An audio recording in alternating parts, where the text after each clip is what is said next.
Spiritual ర్యాంక్ని, అంటే మనము ఆత్మీయ లోకంలో చాలా హై లెవెల్లో ఉండాలనేది దేవుని కోరిక.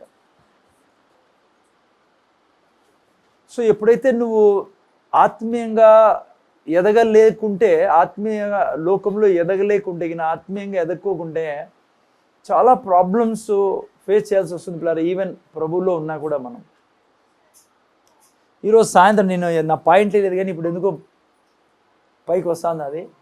ఈరోజు ఒక ఆయన ఫోన్ చేశాడు, చాలా పెద్ద ఆయన, మీరు చూశారు కానీ నేను చెప్పను ఆయన పేరు. పాపం చాలా బాధపడి నాకు మీరు ప్రార్థన చేయండి అన్న అని చెప్పి ఫోన్ చేశాడు. చాలా వయసు కలిగిన వ్యక్తి. మరి ఏంటయా అంటే తను చాలా విషయాలు చెప్పాడు. కొన్ని విషయాలు చెప్తే ఆత్మీయంగా ఎదుర్కోకుంటే ఏమవుతుందో. ఆయన నాకు భయం అవుతుంది, ఎక్కడ పోయినా. ఒకసారి నేను ట్రైన్లో ఎక్కాను, గుంపు అంతా ఉన్నారు. ఆయన సేవకుడు, సేవ చేస్తున్నాడు ఆయన. గుంపు అంతా వచ్చారు, నాకు భయం అయిపోయింది. ట్రైనే దిగేశాను నేను. ట్రైన్ దిగి బస్ స్టాండ్ పోయి బస్సులో వచ్చా. చాలా కాలం నుంచి నేను చాలా చిత్రవద అనుభవిస్తాను, లోపల భయం అనుభవిస్తాను, భయంగా ఉంది. ఒక్కడనే ఉండలేకపోతాను నా ఇంట్లో. ఏది చప్పుడైనా భయం, అట్లా తన ఆకుడుగా ఉంది ఇప్పుడు పరిస్థితి అవుతుంది. సరే నేను ఒకటి పిల్లల గురించి కూడా బాధపడతాను. వాళ్ళ ఒక కొడుకు పాపం చాలా అప్పులు చేసి అదొక బాధ ఉంది ఆయనకి. సో నేను జస్ట్ మీకు చెప్పాలను, ఎందుకంటే స్పిరిచువల్ ర్యాంకింగ్ చెప్పే ముందు ఇట్లా ప్రాక్టికల్గా ఎంతోమంది అనుభవిస్తూ ఉన్నారు.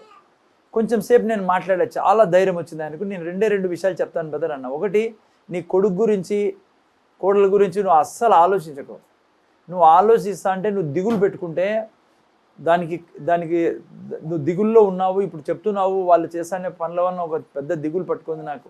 ఎన్నో లక్షలు 6 లక్షలు అప్పు చేశాడు వాడు. నాకు అదే వాడిని ఒక దిగులు పెట్టుకుంది బ్రదర్. ఆడెక్కడో ఉంటాడు వేరే చోట.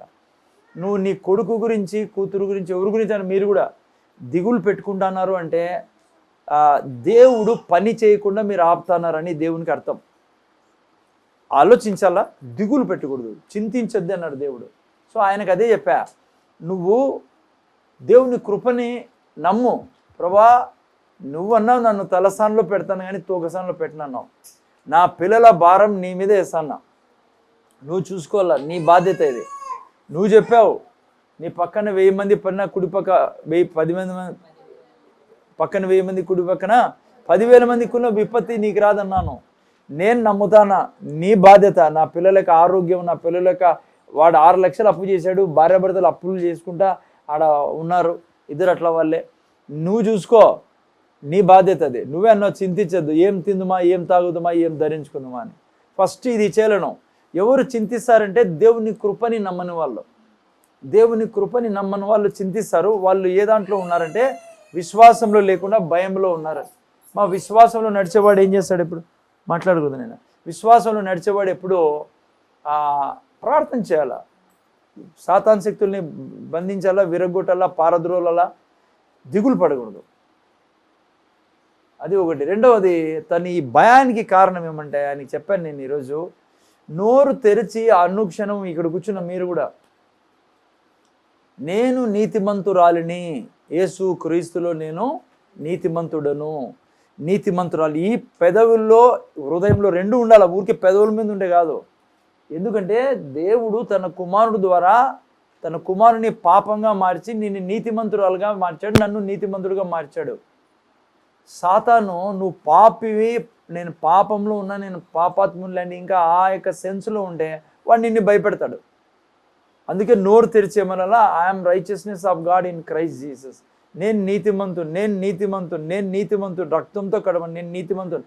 మీరు ఒకవేళ అట్లా భయపు వాతావరణంలో మీ హృదయం ఉంటే మీరు చాలాసార్లు చెప్పాలి. ఇది మీ మనస్సులో కూర్చోబెట్టాలా, ఈ విషయాన్ని మీ హృదయంలో కూర్చోబెట్టాలి. అయినా వినండి, మీ హృదయంలో కూర్చోబెట్టాలా, నేను నీతిమంతుడని, నేను నీతిమంతుడని. I'm righteousness of God, I'm righteousness of God. రెండవది, ఆ బ్రదర్కి నేను చెప్పాను, నోరు తెరిచి ఎప్పుడు చెప్పాలా, దేవుడు ఎంత బోల్డో, దేవుడు ఎంత ధైర్యవంతుడో నేను అంతే ధైర్యవంతుడిని. ఎందుకంటే నేను ఎవరికి పుట్టినా, ఈ సండే చెప్తాను నేను, ఎవరికి పుట్టినాం మనము? దేవునికి. యేసు ప్రభుకి పుట్టాం, దేవునికి పుట్టాం. దేవుడు ఎంత ధైర్యవంతుడో, దేవునిలో ఉన్న ధైర్యపు ఆత్మ నాకు ఇచ్చాడు. అర్థమైందా నైనా? నీకు అర్థమైందా నైనా ఏం చెప్తానన్నా నేను? సో అందుకనే ఆ బ్రదర్కి నేను చెప్పి మళ్ళీ 91వ కీర్తన అనుక్షణం చెప్పండి బ్రదర్. భయం వేసేటప్పుడు భయపడకుండా మీరు నేను చెప్తాను ఎప్పటికీ. ఎప్పుడు భయం వేసినా మహోన్నతుని చాట్లో నివసిస్తాను. అవునండి, ఒక మాట చెప్తా, మహోన్నతుని చాట్లో నివసిస్తానని చెప్పినప్పుడు ఊరికే చెప్పకూడదు. చూడాలా, చుట్టూ దూతలో మహా వెలుగు, మహా మహిమ నీ మీద ఉన్న చూడాలా. మా అర్థమవుతుందా మీకు? మహోన్నతుని చాటను నివసిస్తానని నీ పెదవుల నుంచి శబ్దం రాగానే నీ ముందర పిక్చర్ రాలా, నీ మీదికి పిక్చర్. అప్పుడే నీ సోల్ రీలం ట్రాన్స్ఫార్మేషన్ అయ్యేది. ఊరికి చెప్పకూడదు, చెప్తూనే వెంటనే.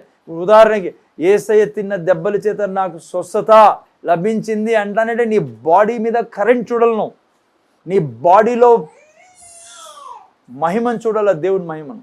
పిల్లల గురించి ప్రార్థన చేసినప్పుడు యేసయ్య తిన్న దెబ్బ చేత నా బిడ్డ మీద స్వస్థత అన్నప్పుడు బిడ్డలోకి మహిమ చూడాలా, వెలుగుని చూడాలా, లైక్ లైటనింగ్ చూడండి.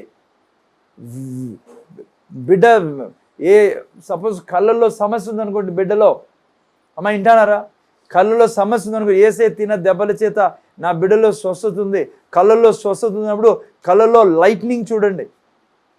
దేవుడికి అర్థమవుతుంది మీరు ఎందుకు అట్లా చూస్తున్నారు. ఎందుకంటే you are releasing your faith. ఇట్లా బ్రతికేది క్రైస్తవుడు.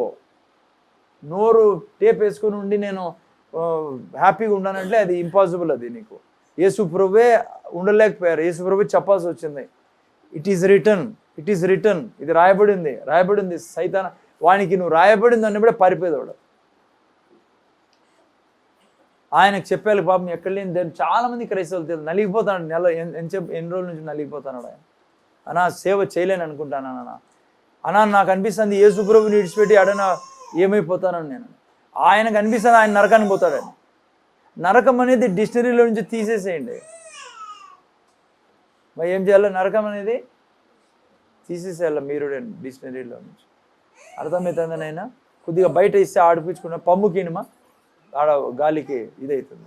పమ్ముకి ఇవ్వండి ఏం కాదు, నీళ్ళు ఎక్కువ ఇద్దంలేండి. కాదు ఏం కాదు, అద్దో ఓకే, అలవాటు తప్పించాలి. ఓకే, ఈయన ముందర చూడండి. ఆయన మీరు చూస్తే ఈ విధంగా నేను స్పిరిచువల్ రిలేలో జీవించాలా. నోరు మూసుకున్న క్రైస్తవుడు వాడి ద్వారా ఊరికే మొట్టికాయలు వేయించుకుంటాడు. ఎవరితో? అపవాదితో. వాడు ఎవరు మింగుంది మాంతే, వాడు జ్ఞానం లేని వాళ్ళని మింగేది. సో అందుకనే దేవుని కోరిక ఏంటంటే నేను స్పిరిచువల్ ర్యాంకింగ్లో ఎప్పటికీ ముందర ఉండాలి. అర్థమవుతుందనైనా పైకి పోవాలా అని. ఓకే, అందుకనే జాగ్రత్తగా వాక్యం విందాం కొంచెం సేపు, ఇంకా 7:30. ముఖ్యంగా నేను చాలాసార్లు మీకు నేను చెప్తానే ఉంటాను పిల్లలు, దేవుని వాక్యం వినేటప్పుడు జాగ్రత్తగా వినండి. ఎందుకంటే దేవుని వాక్యం వినకుండా చేయాలని అపవాది యొక్క ప్రయత్నం. ఎందుకంటే ఇప్పుడే చెప్పుకున్నాం, నువ్వు ఏం రిలీజ్ చేస్తావు వానికి విరోధంగా? వాక్యాన్ని. అందుకే నువ్వు వాక్యాన్ని వినకూడదు అనేది వాని కోరిక. బైబిల్లో రాయబడింది, నువ్వు వాక్యాన్ని వినేటప్పుడు వాడు పని చేస్తాడు అని యేసు ప్రభు చెప్పిన మాట, 4 సువార్తలలో రాసిన మాట. ఎందుకు చేస్తాడంటే వాడు వాక్యాన్ని ఎత్తుకొని పోలా. అందుకే యేసు ప్రభు చాలాసార్లు చెవులు గలవాడు, ఎందుకు చెవులు ఉన్నా కానీ వినరు కాబట్టి. సో నైనా వింటానవా, నీ హృదయంలోకి పోలా. వాడు కోరిక ఏమంటే నువ్వు చెవుల్లోకి తీసుకోవు కానీ హృదయంలోకి పోనిద్దని వాడి కోరిక. వాడు ఎప్పుడు వాక్యం తీసుకోవాలనే వాని కోరిక. అందుకే వాక్యాన్ని ఎక్కువ చెప్పాలి, వాక్యం మీద బ్రతకాలి మనం. వాక్యం లేకుంటే మనం ఒక క్షణము విజయవంతంగా జీవించాలి. అందుకే వాక్యాన్ని జాగ్రత్తగా వినండి. అందుకే బైబిల్ ఏమంటుంది? ఎందుకు వాక్యాన్ని ఎత్తుకొని పోలేవాడు? ఎందుకు వాక్యాన్ని విన్నీడు మీకు ఏదేదో ఆలోచన చేస్తారు అంటే వాక్యాన్ని వినేటప్పుడు చాలామంది కూర్చొని దాంట్లో కన్ఫ్యూజ్ అవుతుంటారు. చాలామంది విన్నట్లే ఉంటుంది కానీ మైండ్ ఆడో ఉంటుంది, లేకుంటే హృదయంలోకి పోనీరు వాక్యాన్ని. మామూలే చెప్తా అంటారు, అవి ఆడ జరుగుతుందిలే, ఇది కాదులే, అది కూడా వాని స్వరమే అది. సో ఎందుకంటే వాడు వాక్యం విన్నీడు. బైబిల్ ఏమంటుందంటే వాక్యము వెలువడగానే ఏమొస్తుంది? 119వ కీర్తన 130లో ఏం రాయబడింది? వాక్యము నువ్వు వినేటప్పుడు ఏం కలుగుతుంది నీ లోపల? వెలుగు. వాడు వెలుగు కలగనీయకూడదు, నీలోకి వెలుగు రాకూడదని వాని కోరిక. అందుకే కీర్తనకారుడు ఏమంటాడు? 119:50 నీ వాక్యము నన్ను బ్రతికించుచున్నది, అది నాకు నెమ్మది ఇస్తుంది. చదువు నైనా.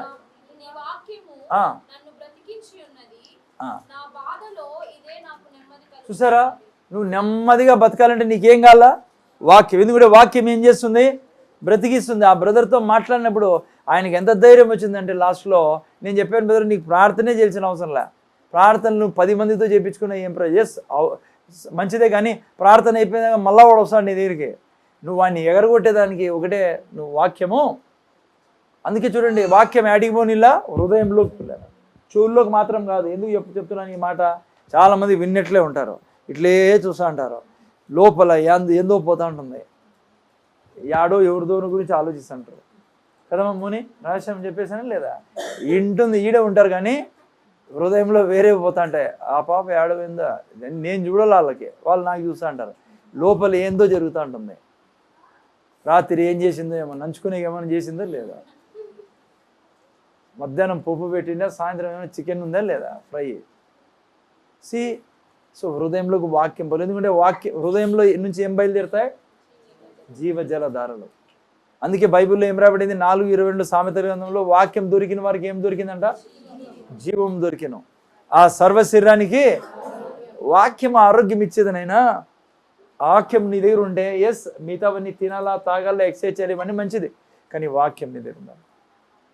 వాక్యం లేకుండా చేయాలనేది సాతాను యొక్క కోరిక. ఓకే, సో అందుకని జాగ్రత్త కింద ఈరోజు నేను ఈ యొక్క కీస్, స్పిరిచువల్ కీస్ చెప్పే ముందు ఒక భాగాన్ని కవర్ చేయాల. ఎందుకంటే అది కవర్ అయితేనే ఈ 3 మీరు చక్కగా చేయగలరు. ఓకే రండి, పౌలు రాస్తాడు, అపోస్తలుడు పౌలు 1 కొరింథీయులకు రాసిన 9వ అధ్యాయం 24-25లో మీరు చూసినట్లయితే ఒక గంభీరమైన మాట అపోస్తలుడు పౌలు తీసుకొస్తున్నాడు.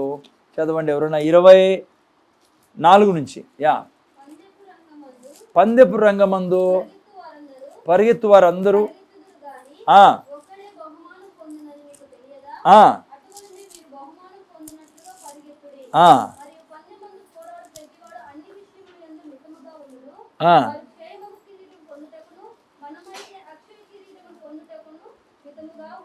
ఇక్కడ చూస్తే అపోస్తలుడు పౌలు మన స్పిరిచువల్ కీస్లోకి వెళ్ళక ముందు ఈ యొక్క భాగాన్ని మనం అర్థం చేసుకుంటే అక్కడ స్పిరిచువల్ కీస్ని మీరు ఎంజాయ్ చేయగలరు.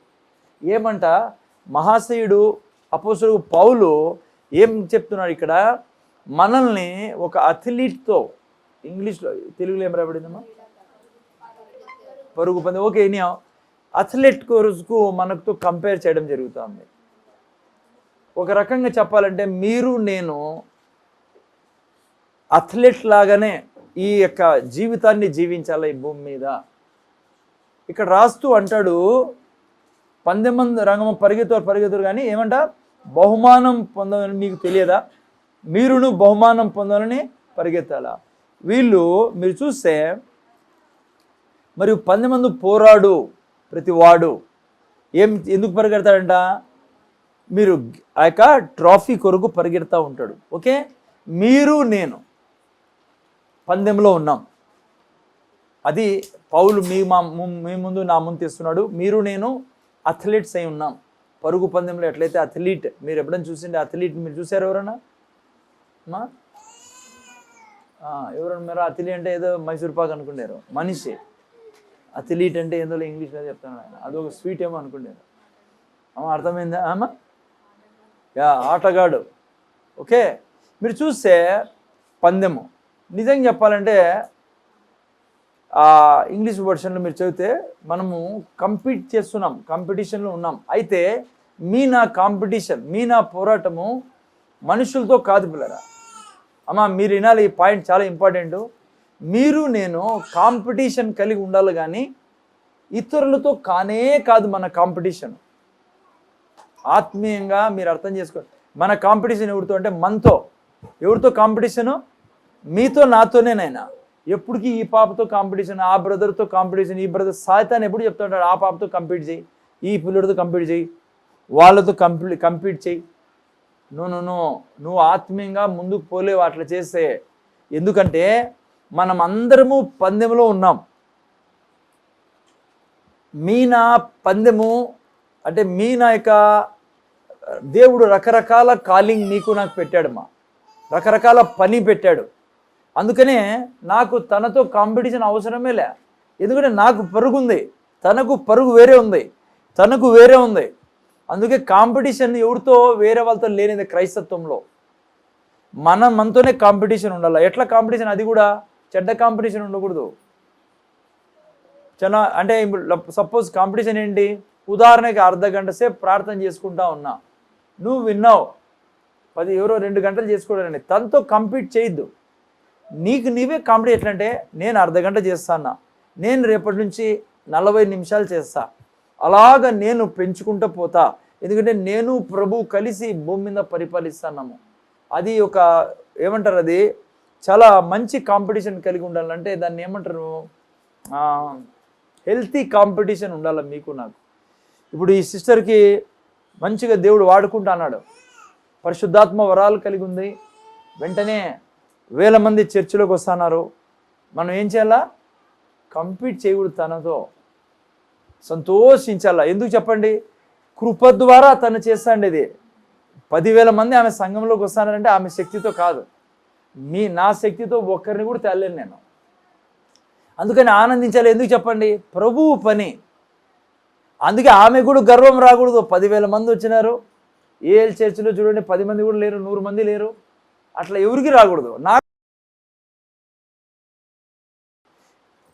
నా సంతోషం ఏమంటే, సిస్టర్ ఇంకా చేయండి సిస్టర్, మా తరఫున ఇంకా ఏమనకాల దేవుని కృప మీ మీద పని చేస్తుంది. చాలా సంతోషం నాకు. అట్లా క్రైస్తవులు ఈ భూమిని జీవించాలి. అట్లా జీవించడంలో చాలామంది కుళ్ళుకుంటారు. ఆ పాస్టర్కి విరోధం, ఈ పాస్టర్ చెడ్డ నేచర్ అది. ఎందుకంటే ప్రభువు చేస్తాండేది.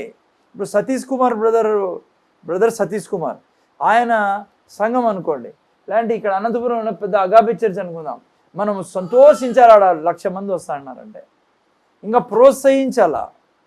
కానీ ఏ సంఘంలో మిమ్మల్ని నన్ను పెట్టాడో అక్కడ మనము నమ్మకంగా ఉండాలా. అక్కడ చేసుకుంటూ పోతాంటే దేవుని టైం వస్తుంది, అంతే అది. ఓకే, కానీ మంచి సంఘంలో ఉండాలా. ఎస్, మీకు అట్లా సంఘ కాపరి మంచిగా లేక లోకంలో ఉండి సరిగ్గా దేవునిలో లేనప్పుడు మీరు చేయొచ్చు. కానీ దేవునిలో ఉండి భక్తిలో ఉన్నప్పుడు ఒక డిలే అవుతుంది అనుకోండి, ఏదన్నా ప్రభు పని, అట్లా సంఘాలు మారకూడదు. చాలామంది అట్లా చేసుకుంటూ పోతుంటారు. ఆత్మీయంగా ఎదక్కోకుండా ఉన్నాను నేను, నాకు రోజు నాకు కొత్త విషయాలు తెలియడంలే, ఆత్మీయ విషయాలు అన్నప్పుడు నువ్వు మార్చుకోవచ్చు. ఓకే, నా పాయింట్ ఏమంటే, నా యొక్క ఆత్మీయ జీవితంలో ఆరంభంలో ఈ విషయాలు ఎవరు చెప్పలే. అనవసరం కాంపిటీషన్లో పడతా అంటే మేము చర్చిలోనే అందరికీ ఒకరికొకరు కాంపిటీషన్. ఒకరు బాగా పాటలు పాడుతున్నారనుకో చాలా సంతోషించాలా. ఆమె అర్థమవుతుందా? ఈ పాటలు పాడలేదనుకో నేను చాలా సంతోషించిన, పాటలు పాడడం లేదులే అని. పాటలు పాడేవాళ్ళని బట్టి సంతోషించాలా. Okay, we say Lord thank you for this child, thank you for, ఎంత గొప్ప విషయం ఇది. ఐ డోంట్ నో, సౌల్లాగా చేశారు చాలామంది. దావీదుని చూసి నాపై అరే లేదు, మనకి కృప ద్వారానే ఇది. నువ్వు దేవుని దగ్గర నమ్మకంగా ఉండే, దేవుడు నీకు కొత్త సంఘాన్ని ఇచ్చేస్తాడు.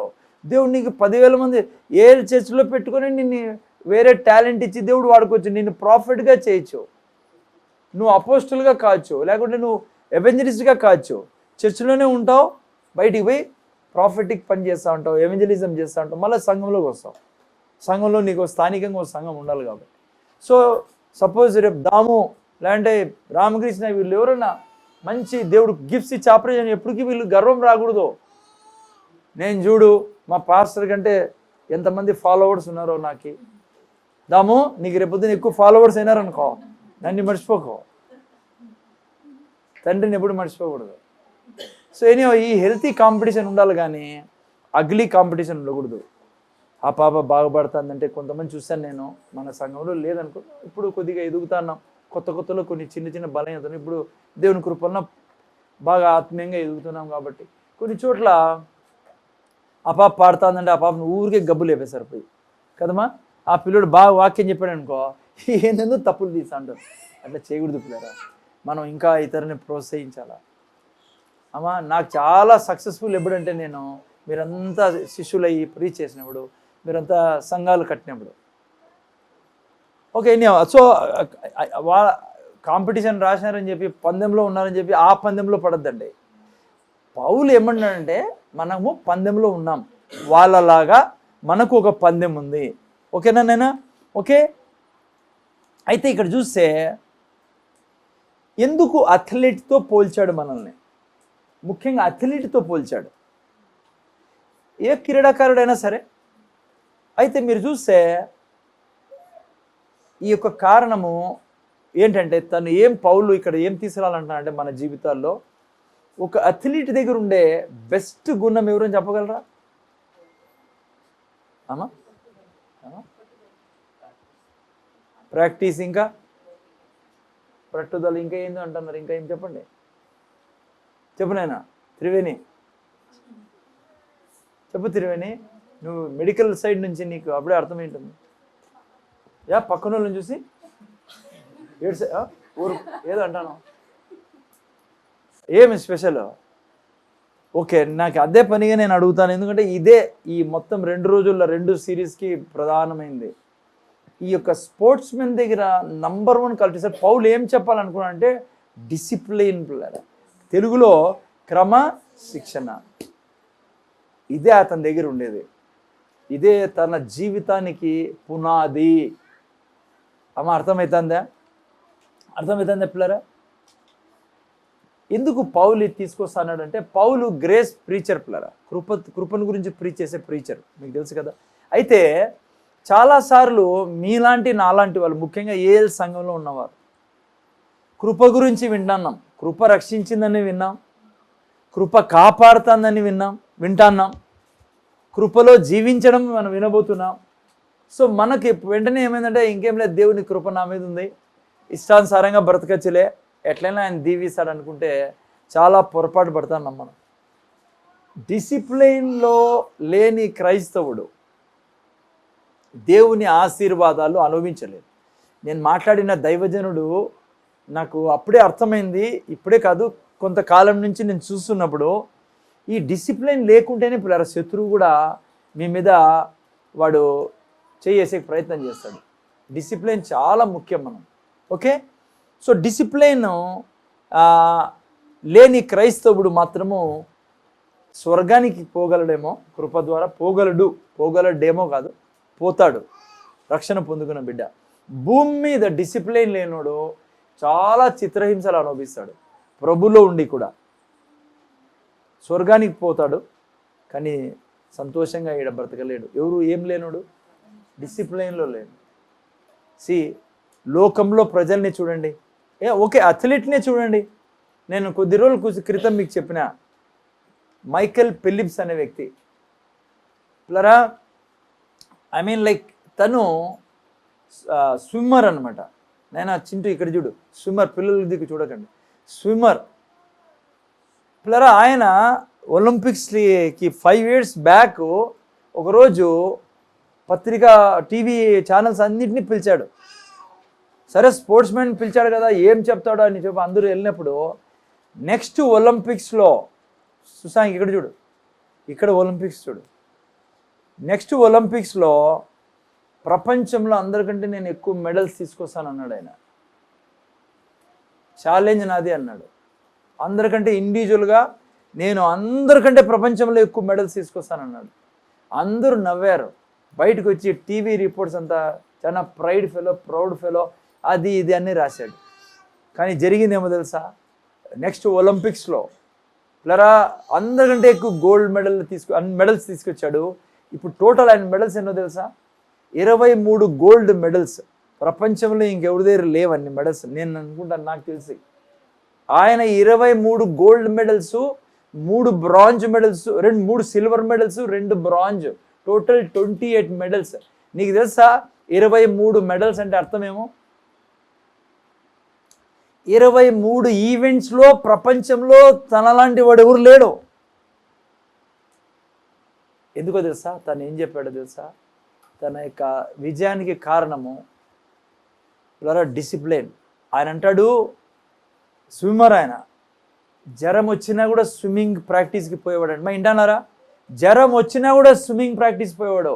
ఏ ఫంక్షన్స్, ఏ అకేషన్స్, ఏ పెళ్ళిళ్ళు ఏది ఉన్నా తన యొక్క ప్రాక్టీస్ని ఎప్పుడూ స్టాప్ చేసిన వ్యక్తి కాదు మైకెల్ ఫిలిప్స్. ఏదున్నా తన జీవితంలో తన ముందరున్న లక్ష్యము అందరికంటే ఎక్కువ గోల్డ్ మెడల్. అందుకే పౌలు కంపేర్ చేస్తాండేది. దుఃఖకరమైన విషయం ఏమంటే ఆయన కంటే కూడా మీరు నేను పరిశుద్ధాత్మతో నిండి ఉన్నాం, కృప కలిగి ఉన్న వాళ్ళం. దేవుడు మనకు నీకు అసాధ్యమైంది ఏదీ లేదు ఈ సృష్టిలో అన్న దేవుడు మనకు ఉండగా మన ముందర హాస్పిటల్ నిండిపోతున్నాయి, జైళ్ళు నిండిపోతున్నాయి, వ్యభిచార గృహాలు నిండిపోతున్నాయి, నరకములోకి అనేక మంది వెళ్ళిపోతున్నారు. మీరు నేను ఇంకెంత కాంపిటీషన్ కలిగి ఉండాలా, ఎంత డిసిప్లిన్ కలిగి ఉండాలా సాధించేదాన్ని. ఏల్ చర్చిలో ఉన్న మీకు నాకు ఒక ఛాలెంజ్ అంటూ ఉండాలి పిల్లరా హృదయంలో. సో ఈ యొక్క వ్యక్తికి సక్సెస్ ఇచ్చింది ఏంటంటే తన డిసిప్లైన్ అని తను చెప్పడం జరిగింది. దేవుని బిడ్డగా నువ్వు డిసిప్లైన్ లేకుండా ఒక స్లాపీ ఏమంటారు లెథార్జిక్గా ఉండి అలా పోతాన్నాం అనుకో జీవితంలో, నీ అంత చెప్పకూడదు కానీ చెడ్డ వ్యక్తి. అందుకే బైబిల్ అంటుంది వీడు సోమరోడు వీడిని తీసుకొని పోయి ఆడేలా. ఒక తలాంతుడు ఎవరంట దుర్మార్గుడా, నువ్వు దుష్టుడివి, నువ్వు ఆ తలాంతిని దాచిపెడితీవి కదా అంటాడు యేసు ప్రభు. వాడిని ఎక్కడేమన్నాడు, పక్కన తీసి పడేసింది. అంత నష్టం చేస్తావు నువ్వు డిసిప్లైన్ లేని వ్యక్తివి అయితే. అర్థమవుతుందా? ఆత్మీయుడంగా మంచిది, మనము దేవుని బిడ్డలు అన్నీ బాగున్నాయి, కానీ నీ డిసిప్లిన్ ఉందా నీ జీవితంలో? చాలామంది ఇప్పుడు ఎగ్జామ్స్ దగ్గరకు వచ్చేసినాయి, అందరూ ప్రార్థన చేయి. ముందే చెప్తున్నా మీకు భవిష్యమని, నువ్వు ప్రార్థనతో పాస్ కాలేవు. నువ్వు చదివింటేనే ప్రార్థన నీకు హెల్ప్ చేసేది. ఎందుకంటే చెప్పండి, వీడిని దేవుడు పాస్ చేశాడు అనుకో, నెక్స్ట్ ఇయర్ కూడా చదవడు వీడు. ఎందుకంటే లాస్ట్లో పోయి నేను తల పెడతాను, పాస్టర్ లేదంటే సంఘం అంతా ఊగి ప్రార్థన మేము ప్రార్థన చేస్తే పాస్ అయ్యేది ఎవరో తెలుసా? ముందే చెప్తాను, చదువుకున్నోడే. సో అట్లా చెల్లదు. ఆత్మీయ జీవితంలో కూడా బాగా మనము ఆత్మీయతలో ప్రయాసం డిసిప్లైన్ కలిగి ఉండాలి. ప్రయాస అని నేను అనను, కానీ డిసిప్లైన్లో ప్రయాస ఉంటుంది. అయితే డిసిప్లైన్ నువ్వు కలిగి ఉంటే, నేను అందుకే చాలామంది ఎగ్జామ్ టైంలో నా దగ్గర అపాప సింధు ఆడవా ఈరోజు ఎందుకు రాలే, ఇంటి ఎంత బాగుంటుంది ఈ విషయాలన్నీ, ఏం చేస్తాను పోయి చెప్పు. ఆడ చదువుతారు, నేను సంవత్సరం అంతా చదువురు, నాకు బుక్ తీసుకొని వెళ్తారు ఎప్పుడు ఎగ్జామ్స్ అప్పుడు. మీరంతా వెళ్ళిన వాళ్ళే, నేను ఆపినోనే. నాకు తెలుసు మీరు ఇప్పుడేంది చదివేది, శుక్రవారం వాక్యం వినుకోకుండా పోయి ఆడ గంట సేపులో ఏం చదువుతారు తల్లి మీరు? సంవత్సరం అంతా చదవాలా. ఇప్పుడు నువ్వు ఫ్రైడే రోజు బిందాస్గా వాక్యం వింటావు ఆ గంట సేపు. ఓకే, ఏనావు కొంతమందికి ఉండదా, ఇప్పుడు అప్పుడంతా చదవరు, ఇప్పుడు అదే పనిగా చర్చ్ దగ్గర కూడా పోయి చదువుతుండే. ఈమె చర్చికి నామం పెట్టి ఈ పాప ఎన్ని మార్కులు తీసుకుని చూడాలా. నేను చూడాల్సిన పనిలే, నేను మీకు చెప్తున్నా. అట్లా దేవుని పక్కన పెట్టి ఇట్లంతా చేస్తే డిసిప్లిన్ లేకుండా మీకు తెలుసు మార్క్ షీట్ వచ్చినప్పుడు ఎన్నో వస్తాయో. మీకు కష్టపడి ప్రార్థనలో ఉండు, దేవునికి ఎప్పుడు పక్కన పెట్టకూడదు మనం. ఓకేనా? సో ఎవరైనా సరే మిస్ చేసిన వాళ్ళు చదువు అని అదని ఆ అలవాటు మంచిది కాదు. ఓకే, ఎస్ రేపు ఎగ్జామ్ అనగా ఏదన్నా ఉంటే అది వేరే విషయం అనుకోండి. ఈవెన్ అప్పుడు కూడా మా పిల్లలు చాలామంది, నేను ఎప్పుడు చూడలేదు శివాజీ కానీ కొంతమంది ఇక్కడ ఎగ్జామ్ అని నామాలు పెట్టిపోయిన వాళ్ళు చర్చికి, వాళ్ళంతా పైన ఉన్నారు వాళ్ళు. నేను చదివిన, అర్థమైందా? ఓల్డ్ బిఏ మళ్ళీ ఇప్పుడు అనుకుంటారు, అర్థమైంది? నేను చదవాలా, నేను చదివిన కాబట్టి చెప్తున్నా. సంవత్సరం అంతా చదివేవాడిని నేను చదువుకునేప్పుడు కూడా చూసిన ఆ ఎగ్జామ్స్ అప్పుడు అంటారు. ఏంది రాదు అప్పుడు. ఓకే, ముందే చదవాలి. ఓకే, నేను ముఖ్యంగా చూడండి ఏం చెప్తున్నా నేను. ఓకే, మీరు నేను 25వ వాక్యంలో అంటాడు కదా, ఏమంటాడు?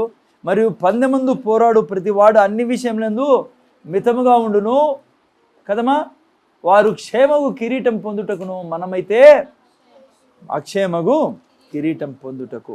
ఓకే, మీరు నేను స్పిరిచువల్ రేస్లో ఉన్నాం పిల్లరా.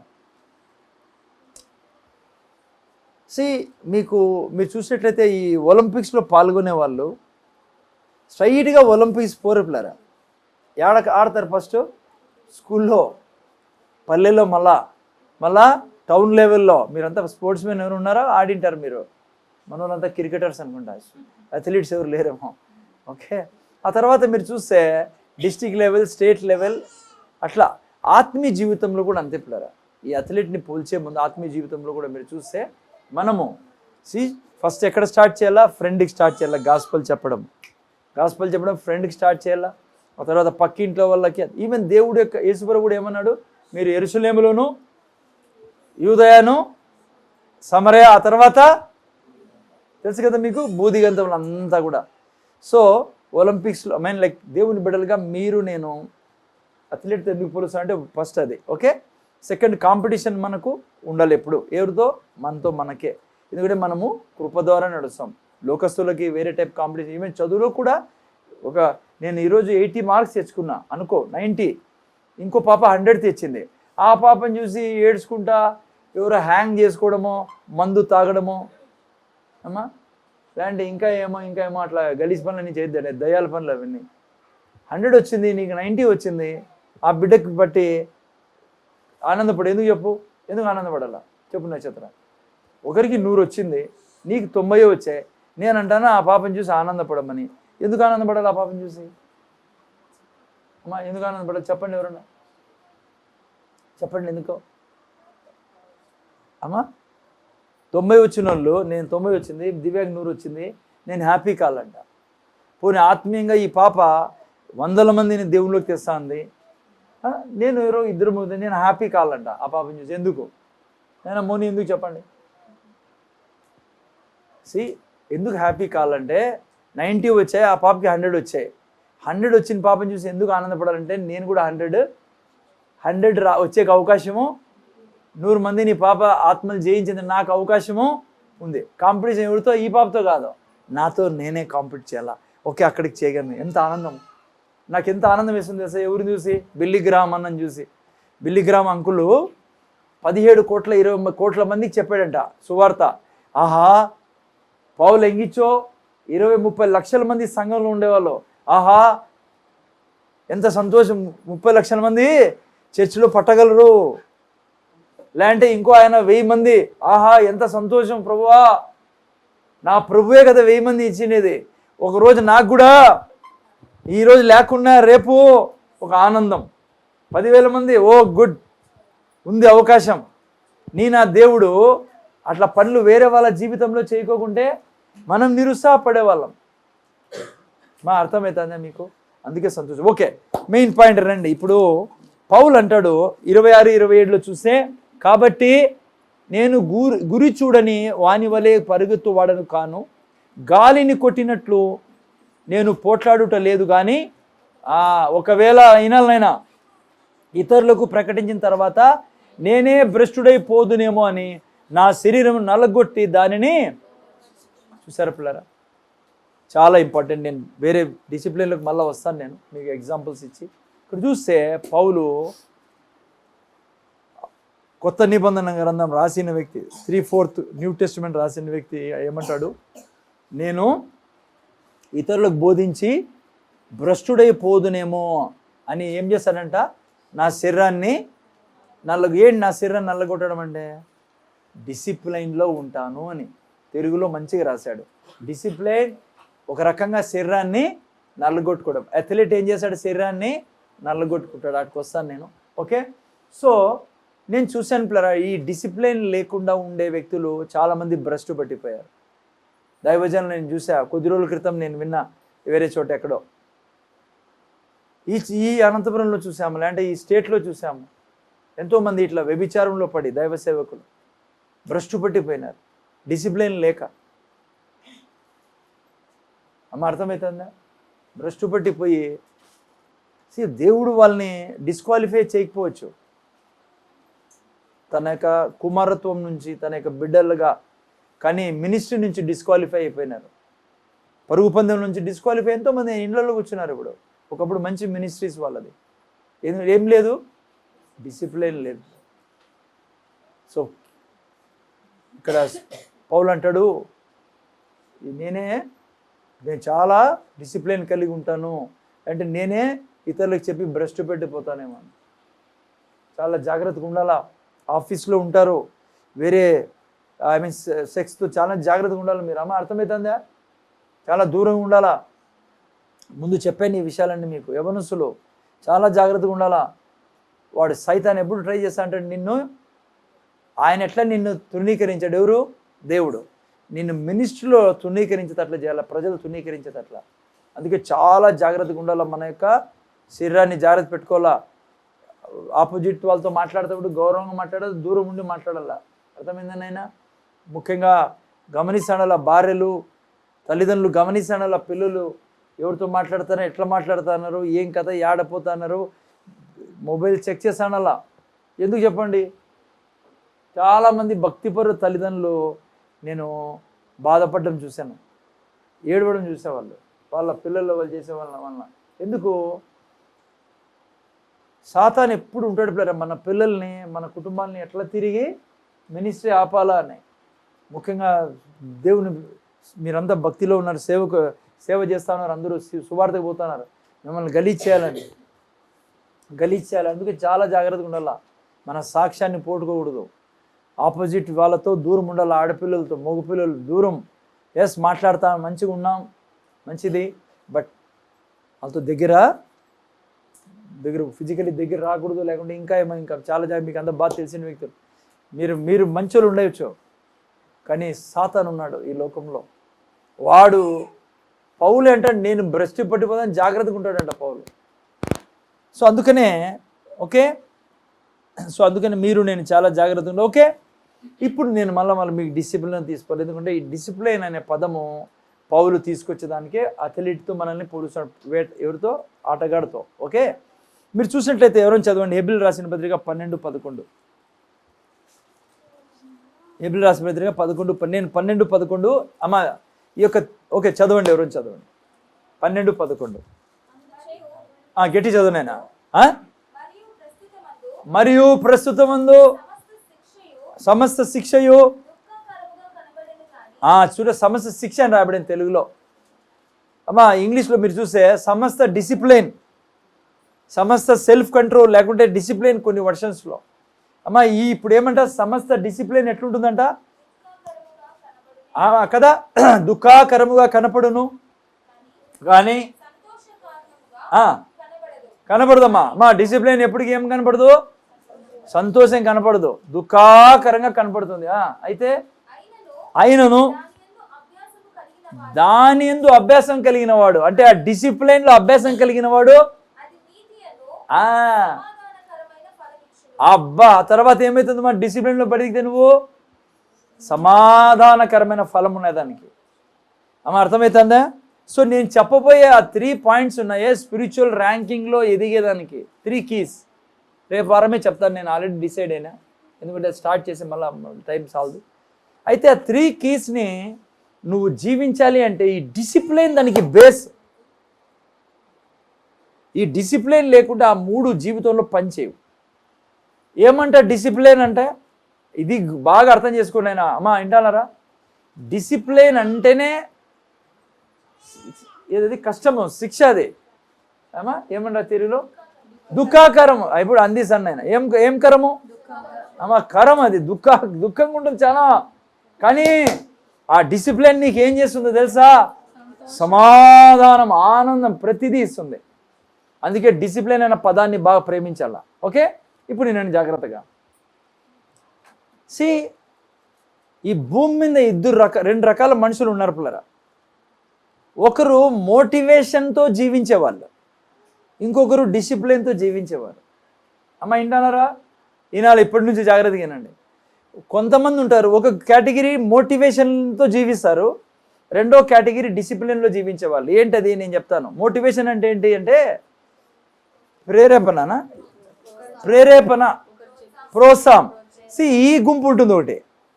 ఈ రెండో గుంపు ఏంటంటే డిసిప్లిన్ గుంపు, క్రమశిక్షణ గుంపు. మోటివేషన్ చాలా మంచిది, అవసరం. వింటున్నారా? బయట ఉండే వాళ్ళు వింటున్నారు కదా? మీ పక్కన ఎవరున్నారు బ్రదర్? రెడ్డప్ప ఉన్నాడు. ఓకే, ముందర చూడండి ఆయన. యవనస్తులకు చాలా అవసరం, నాకు కూడా అవసరం, అందరికి అవసరం. మోటివేషన్తో జీవించేవాడు సక్సెస్ కాలేడు. డిసిప్లిన్లో జీవించేవాడే సక్సెస్ కాలేడు. అదే ఇప్పుడు నేర్చుకున్నాం మనం 12-11లో.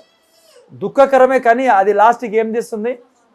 సమాధానం. ఇక్కడ మా లోపల ఇచ్చిన పాపని ఇన్ని ప్రియాను కూడా ఇన్నిండి తేనైనా అందుకోండి అనుకోండి నిద్ర వస్తుంది, అందుకని ఏడుస్తుంది, ఎత్తుకోండి అయినా అట్లా కూర్చొని పడుకోబెట్టండి అయినా. అది ఒక ఇసన్ గారు కూడా తెచ్చుకోండి రేపటి నుంచి, చిన్నది అట్లా ఊపేదానికి పాపం. ఓకే, ఈయనైనా ముగిస్తానంటే వింటారు చాలా మంది. ఉషా ముగిస్తాను ఈయన ఇంకా. ఓకే, జాగ్రత్త ఈయన. ఆయన మోటివేషన్తో మనిషి సక్సెస్ కాలేడు, డిసిప్లిన్తో సక్సెస్ అయ్యేది. మోటివేషన్ అంటే ఏంటి? ప్రేరేపణ, ప్రోత్సాహన. మంచిది, అది కావాలా, కానీ దాని మీద బ్రతకూడదు. ఎట్లా? ఉదాహరణకు చూడండి.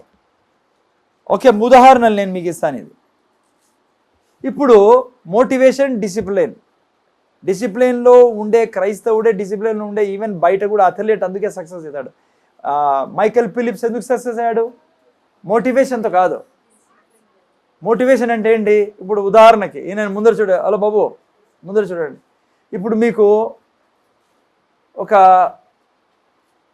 వ్యక్తి కలిశాడు. ఆ వ్యక్తి 6 ప్యాక్ ఉంది అనుకుందాం. 6 ప్యాక్ అంటే తెలుసా? ఆడోళ్ళకి, మగవాళ్ళకు ఉంటుంది, ఆడోళ్ళు కూడా ఉంటుంది, నాకు తెలియదు. ఉంటుంది, ఆడోళ్ళు కూడా ఉంటుందంట. ఓకే, కీర్తన అంటున్నాడు ఆడోళ్ళు కూడా ఉంటుందని. ఏళ్ళు చేసాడు, ఎతికినా దొరకరు. 6 ప్యాక్ వేరే టైప్ వాళ్ళు అంతా. అంత బాగా టైప్ వాళ్ళు. ఓకే, ఎవరు వినలేదు కదా, మంచిది. అంత బిడ్డలు కాబట్టి చెప్తానండి నేను. నాకు ఓకే, ఈయన నక్షత్రం ఎట్లా అంటే అది నేను కాదని. నక్షత్రం పెళ్ళి అయినాక తెలుస్తుంది బాగున్నానా లేకుంటే ఏమి. ఓకే, గబక్కని. ఇప్పుడు నేను జాగ్రత్త ముందర చూడండి. ఆయన మోటివేషనల్ డిసిప్లిన్లో ఇప్పుడు ఒక వ్యక్తి కలిశాడు, 6 ప్యాక్. మీరు చూసారు, అబ్బాయి ఏమున్నాడు రా అనుకొని ముఖ్యంగా మొగోళ్ళు అనుకున్నాము కొంచెంసేపు ఈ ఎగ్జాంపుల్కి. చూస్తూనే ఆయన అన్నాడు, బ్రదరు చాలా లావు ఉంటే, బాణలాగా ఉంటే, లేకుంటే కడవలా ఉంటే నేను. ఏమైందో తెలుసా నీకు? 8 monthsలో ఫలానా జిమ్ ఉందే ఆడికి పోయింటి నేను. ఇదిగో నా పాత ఫోటో చూడు, ఇప్పుడు చూడు నాకు 8 monthsలో ఎట్లా తయారైనా చూడు. అది మోటివేషన్. ఈ మోటివేషన్ నేను వినండి కొంచెంసేపు, 2 నిమిషాలు కాదు 10 నిమిషాలు. ఈ మోటివేషన్లో ఉండేవాళ్ళు ఎట్లా జీవిస్తారంటే, ఆ యొక్క చూసిన తర్వాత వెంటనే వీళ్ళు ఉత్సాహం వచ్చేసింది వీళ్ళకి, ఎక్కలేని ఉత్సాహం. అప్పుడే వీళ్ళు అనుకుంటారు నేను 6 ప్యాక్ అయిపోయినానని. అయిపోయేందుకు ప్రేరేపణ, మోటివేషన్. సో మంచిది, అదే మంచిది కాదన్నాం, అది ఉండాలా. వీళ్ళు ఏం చేశారంటే అడ్రస్ కనుక్కుంటారు, ఏది యా జిమ్ అని. టక్కన ఆ జిమ్ ఆడికి వెళ్ళిపోతారు, ఇన్స్టిట్యూట్ దగ్గరికి. జిమ్ ఇన్స్టిట్యూట్ పోయింటారు అప్పుడే, ఎందుకంటే వీళ్ళు మోటివేషన్ తీసుకున్నారు. టక్కన అడిగి వీళ్ళు ఎంత మంచోళ్ళు అంటే, ఎన్ని నెలలు ఆయన చెప్పిండేది? 8 నెలలు. వీళ్ళు 1 సంవత్సరం ఫీజే కట్టేస్తారు. ఆ జిమ్ముడు కూడా నెల ఏంటంటే మొత్తం 1 yearది తీసేసుకోండి, రేపటి నుంచి ఈ టైంకి వస్తానంటాడు ఇతను. ఏడా జిమ్లో. అది ఇతను మోటివేషన్లో పోతాడు. మంచిది, ఆట వరకు బాగానే ఉంది. ఓకే, ఫస్ట్ రోజు పోతాడు ఇతను, చేస్తాడు ఇతను 1 గంట సేపు. చేసిన తర్వాత ఏమవుతుంది? శరీరంలో నొప్పులు. అందుకే ఆ వాక్యంలో రాశారు కదా అమ్మా, ఏమంటారా ఇది వాక్యంలో? దుఃఖాకరము. ఇతను చాలా మోటివేషన్లో ఉన్నాడు. ఇప్పుడు వస్తాడు ఇంటికి అంటాడు, అంటే ఏమంటే బ్రహ్మాండంగా ఉన్నాను, అదే పిక్చర్ కనపడుతాడు 6 ప్యాక్. వాడు కూడా నా మాదిరి ఉండే ఒకప్పుడు, వాడు ఇట్లా తయారైనాడని చెప్పి పోతాడు వీడు. అమ్మా చాలా మంచిదే. 2వ రోజు కూడా పోతాడు వీడు. ఎవరు? మోటివేషనల్లో పోతాడు కాబట్టి. 2వ రోజు ఇంకా ఎక్కువ నొప్పులు ఉంటాయి. 3వ రోజు కూడా పోతాడు. ఇష్టం ఉండదు ఇప్పుడు, అప్పుడే సగం తగ్గిపోయింది టెంపరేచర్. ఎందుకంటే ఒక దినమంతా ఎందుకన్నా పోయినా. 2వ రోజు పోయి సాయంత్రానికి వేరే ఉంటుంది. 3వ రోజు ఎందుకో మోని చాలా అవుతుంది ఈరోజు. 4వ రోజు నాకు కాలు చాలా నొస్తుంది అంటాడు, నాకు కడుపు నొస్తాను అంటాడు. ఇంట్లో వాళ్ళు ఏం చేస్తారు పాపం, రేపటి నుంచి పోతానంటాడు. ఎప్పటి నుంచి? రేపటి నుంచి. ఆ రేపు ఎప్పుడు రాదు ఇంకా. ఎవరైనా ఆ ఫీజు గీచి పాయా. ఆడు ఇన్స్టిట్యూట్ అతను ఫోన్ చేస్తాడు, 4-5 రోజులు రాలేను. ఏమా సార్ రావడం లేదంటే వస్తానా. చూసారా ఏం ప్రీచింగ్ ఇది, ఏం వ్యక్తి ఇతను, మోటివేషన్. పౌలు అందుకే ఎవరితో పోలుస్తున్నాడు, మనమందరూ పరుగు పందెంలో ఉన్నాం. నేను చెప్తున్నా ఈ వ్యక్తి, హలో ముందు చూడాలా, ఈ వ్యక్తి చూడండి, ఈ శరీరం కలిగిన వ్యక్తి చచ్చిపోయేంత వరకు బాధపడతాడు, కానీ ఈ కొంత సేమం బాధపడ్డు. ఎన్ని నెలలు బాధపడాలా? 6 నెలలు బాధపడాలా. కానీ ఎంత సంతోషంగా బతుకుతావు బతికినంత కాలం. ఎంతోమంది బీపీలు, షుగర్లు, నేను చెప్పాలి మీకు, ఉండే మాట చెప్తాను పచ్చిగా. హలో ముందు చూడండి, నేను ఆడోళ్ళైనా మొగోళ్ళైనా, ఆడోళ్ళు కూడా ఎంత ఎంత బాధలు పడతాయి. ఎందుకు తెలుసా?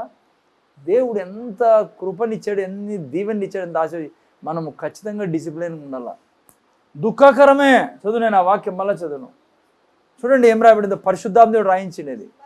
మరియు ప్రస్తుతమందు సమస్త శిక్షయు దుఃఖకరముగా కనబడునే కానీ క్రమశిక్షణ, డిసిప్లిన్ దుఃఖకరంగా ఉంది.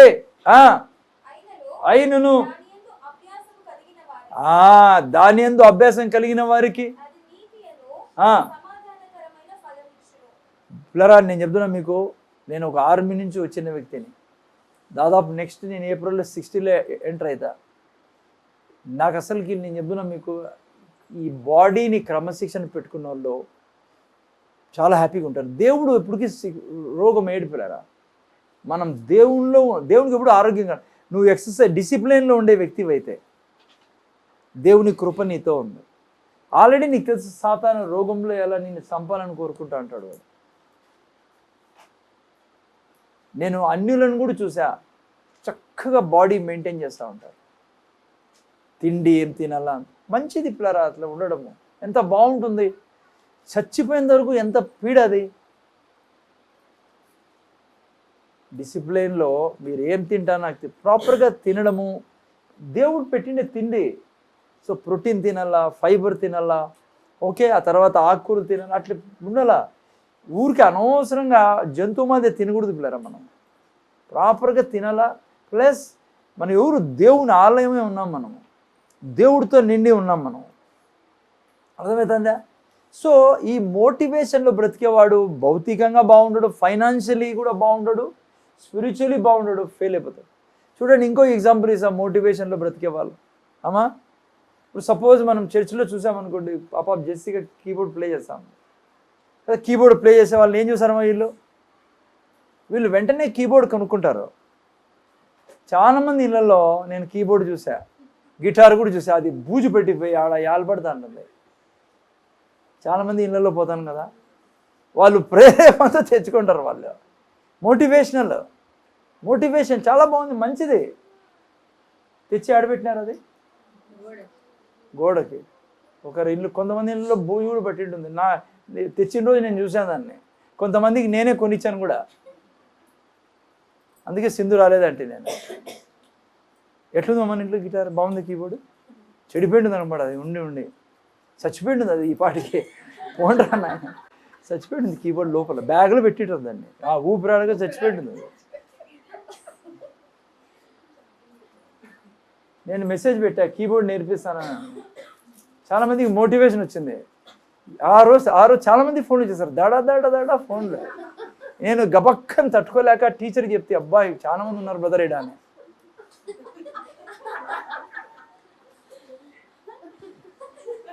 నెల అయిపోయింది, ఎవడు కనపాలే నాకు ఇంతవరకు.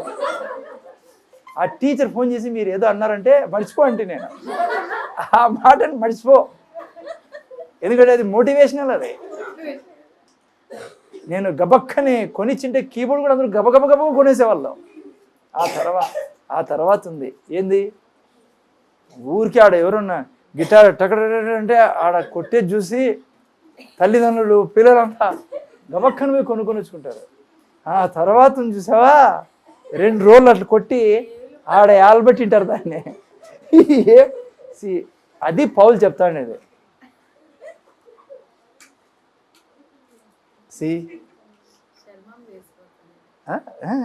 చర్మం లేచిపోయినప్పుడే 6 నెలల తర్వాత వాళ్ళు కొడతా అంటే ఆ సంగీతం వస్తా అంటే ఆనందం వస్తా అంటే కీబోర్డ్ అపాప్ జెసిగా ప్లే చేస్తూ ఉంది చిన్న బిడ్డ.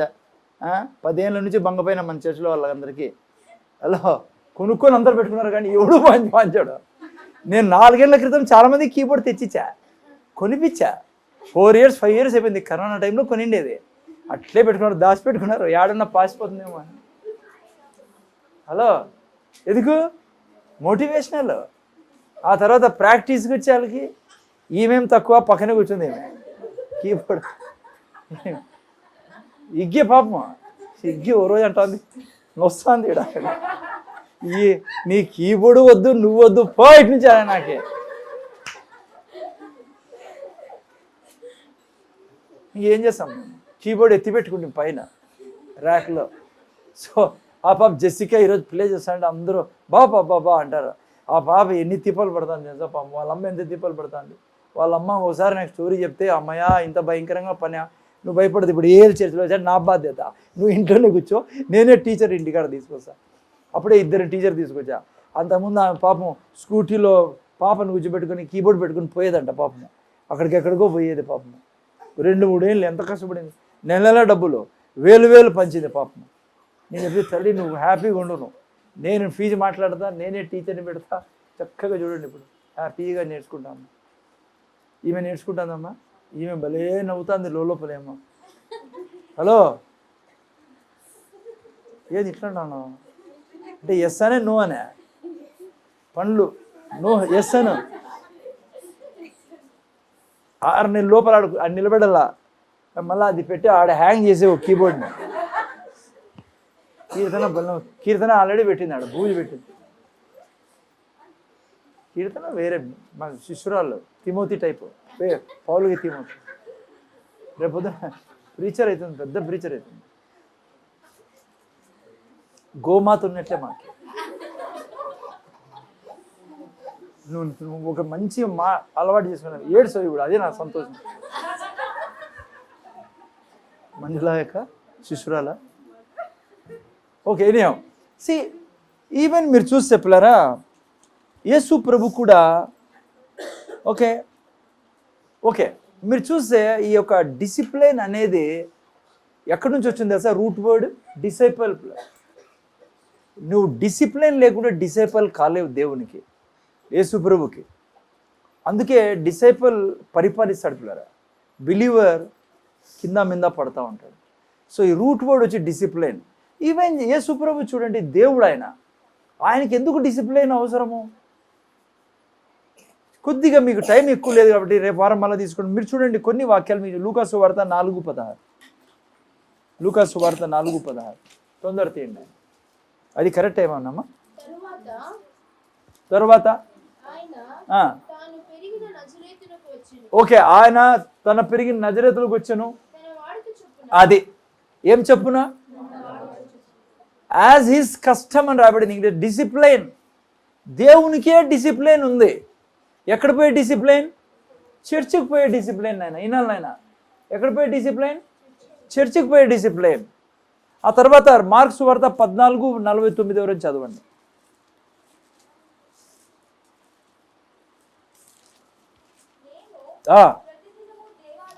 చూసారా, నేను ప్రతిదినము యేసుప్రభు అంటున్నాడు. ఆయన వాడు చర్చికి పోయేవాడు ఆయన. ఆ తర్వాత ప్రతి దినము ఏం చేసేవాడు? ప్రీచ్ చేసేవాడు. నైనా ఏమని రాయబడింది బైబిల్లో? ఎవరికేది? ఎవరి గురించి? డిసిప్లైన్. రోజు ప్రార్థన పరుడు యేసు ప్రభువు, రోజు ప్రీచ్ చేసేవాడు. వాడుక చెప్పున పరిశుద్ధాత్మ దేవుడు రాయిస్తున్నాడు. నీకు నాకు డిసిప్లిన్ లేకుంటే పిల్లరా, నేను చెప్పాలా మీకు? హలో తల్లిదండ్రులుగా పిల్లల కోసం నేను చెప్తున్నా మీకు, పేరెంట్స్ మీరే చర్చికి రారు. ఈరోజు చాలామంది సెల్ గ్రూప్ రాలే, మీరే రావు. మీ పిల్లలు గతేంటి రేపు? నేను ఓపెన్గా మీతో అడుగుతాను ఒక మాట, ఏం చేయాలనుకున్నారు వాళ్ళ జీవితాలని? మీరే డిసిప్లిన్గా లేకుంటే వాళ్ళు రేపొద్దున ఎలా బతుకుతారు వాళ్ళు? రేపొద్దున మీ తర్వాత వాళ్ళ గతి ఏంటి? అన్యాయం ఎందుకు చేస్తున్నారు మీరు? చాలామంది పేరెంట్స్ రాలేరు చూడండి. చాలామంది పేరెంట్స్ నేను చెప్తున్నా లేటుగా వచ్చి వాళ్ళతో పాటు లేటుగా పిల్లల్ని తీసుకొస్తూ ఉంటారు.